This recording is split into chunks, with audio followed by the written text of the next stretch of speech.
Hello, fellow traveler. Welcome back. So I have this problem where I feel the need. Okay, it's not even feel the need. I actually enjoy playing characters that are often considered to be not so great. I saw on a poll on another channel that Dori was rated as like one of the worst characters in-game, or one of the characters that needed buffs the most in-game, and honestly, I think Dori's kind of great.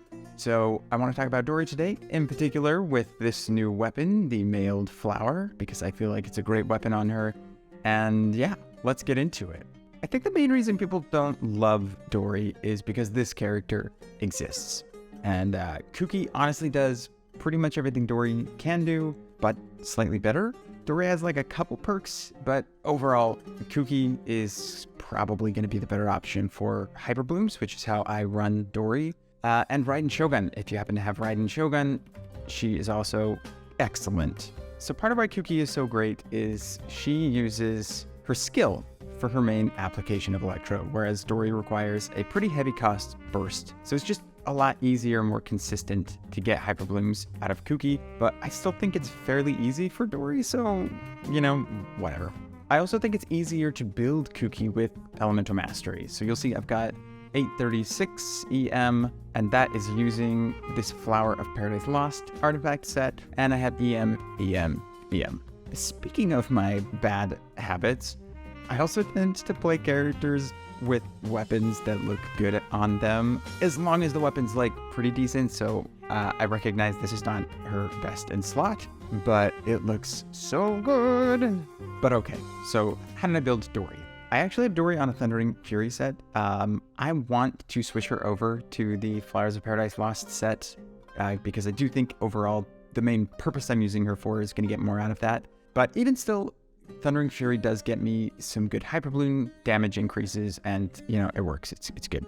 In terms of artifacts, this is the main problem. You have to dedicate either some weapon energy recharge or some Sans energy recharge if you want her burst to be consistent. So you'll see I've got Elemental Mastery for the other two, and I do think there is a way you can get away with Elemental Mastery on the Sans and even still using an Elemental Mastery based weapon and getting enough energy if Dori is C6 and is on field predominantly, but that's not how I run her, so I do have to dedicate some of it to energy.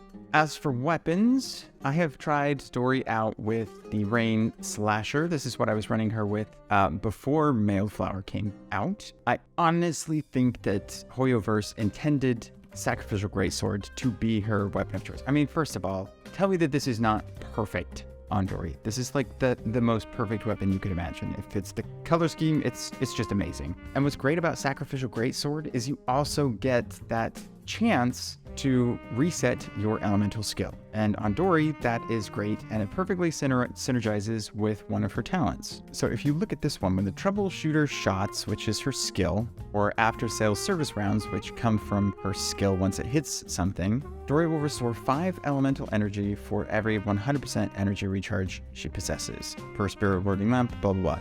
You can get a total of 15 energy. You can get a lot of energy from this passive if you're able to use her skill consistently. So if you're using Sacrificial Greatsword, you immediately get to use it twice. And if you're on Thundering Fury, you can use this another time pretty quickly, which funnels a lot of energy into this character. So if you are on field, you do get a lot out of this talent. Okay, but let's actually use Dori in a fighting situation and see the benefits of this weapon. First, I want to establish a baseline with Rain Slasher. So I'm going to go to my favorite punching bag. I beat this robot up all too often. And basically all I'm going to do is use Nihida just to apply some Dendro, Xingqiu to get a couple cores on the ground, and then we're going to use Dori's skill to get Hyperblooms. And I just want to show you how much damage this character does through Hyperbloom. Alright, so we'll start off with a little Dendro, get some cores. Alright, so we were doing 20,000 on each of those. So 20,000 damage right out the gate. I mean, that's great. To kind of give you an idea of the difference, let's go ahead and throw Kuki on this team just so you can see how much worse our poor Dori is doing. Alright, let's do that same thing, but with Kuki. Apply a little Dendro, Xingqiu, 24. So yeah, there was a difference. 20,000 versus 24,000 is significant. So just so you know, I have Kuki at level 88, and I actually have Dori at 89. Dori does have a little bit of a bonus here, but we're talking elemental mastery of 557 versus 886, and it was a 4,000 difference. Now let's get Dori back in the game, and let's switch her to the mailed flower. So you'll see out the gate, elemental mastery is lower. We've got 165 in the Rain Slasher versus 110. However, this at Refine rank 5 is going to give us an attack boost of 24% and an elemental mastery boost of 96. So with that boost, it does go higher in elemental mastery than the Rain Slasher, which you'll see.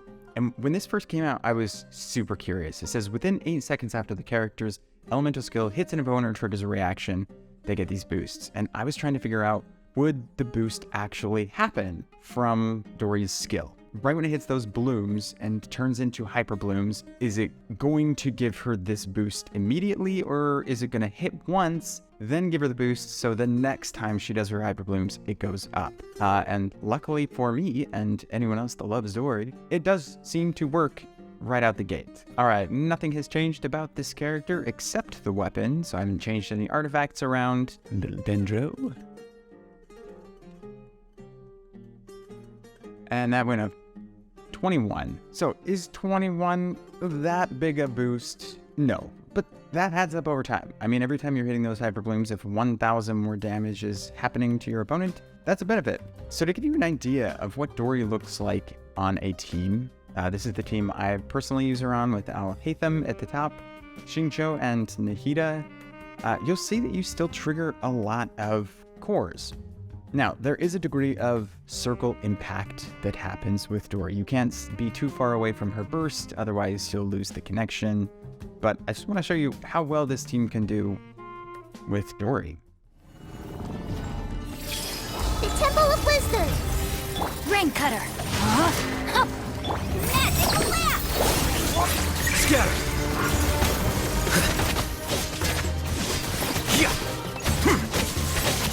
Here you are.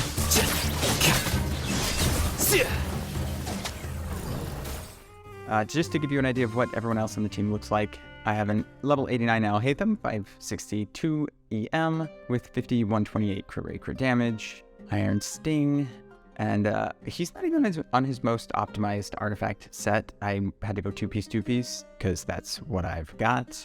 So just run through these real quick. Okay, it kind of showed you what Dori looks like. Xingqiu, also not super optimized, but that's my life.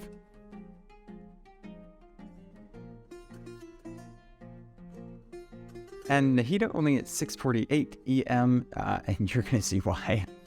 Wandering Even Star got lucky and snagged one of these, and even if it's not our best in slot, I have to use it. And yes, I did have to go crit rate, dendro damage, EM, because I cannot for the life of me get Elemental Mastery, Goblet, or Circlet. I've done this domain like 20,000 times. It's just not gonna happen. So it is what it is. This is my Nahida. So just to give you an idea of kind of the rotation for how quickly I can get back the energy.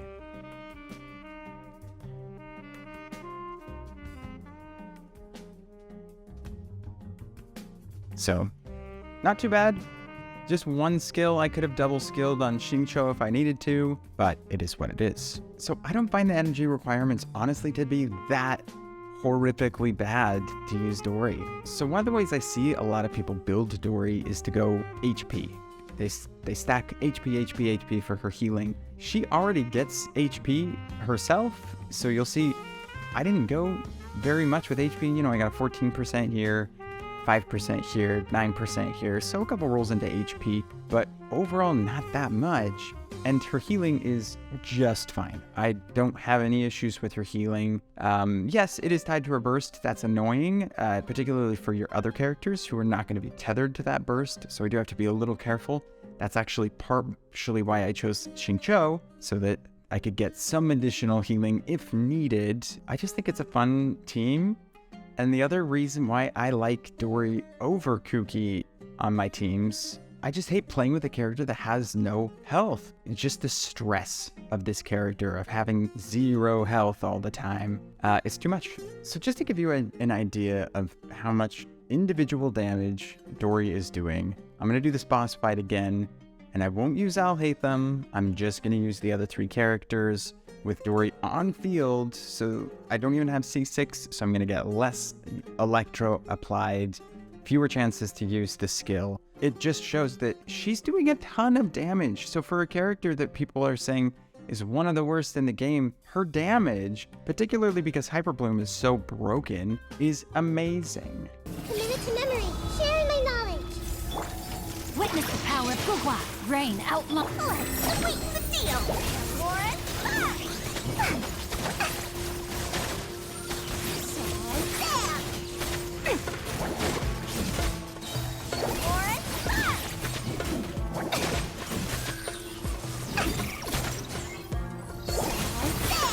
So let's just kill some more people just to show you what Dori can do.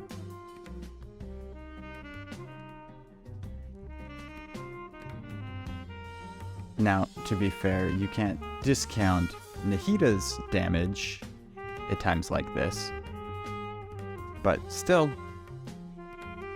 I mean, tell me that's not kind of fun, right? Ooh, hit the wrong guy. Still set off some Hyperblooms. These, oh dear, oh dear, oh dear. In that case, you did see that the after-sales service rounds target the blooms to create Hyperblooms. So there you have it. I don't know if I have convinced you in any way to give Dori another chance. This poor little money, gold-hungry friend. So let me know if you play Dori or if you want to give Dori a shot. Otherwise, thanks for watching, and I'll catch you next time, Traveler.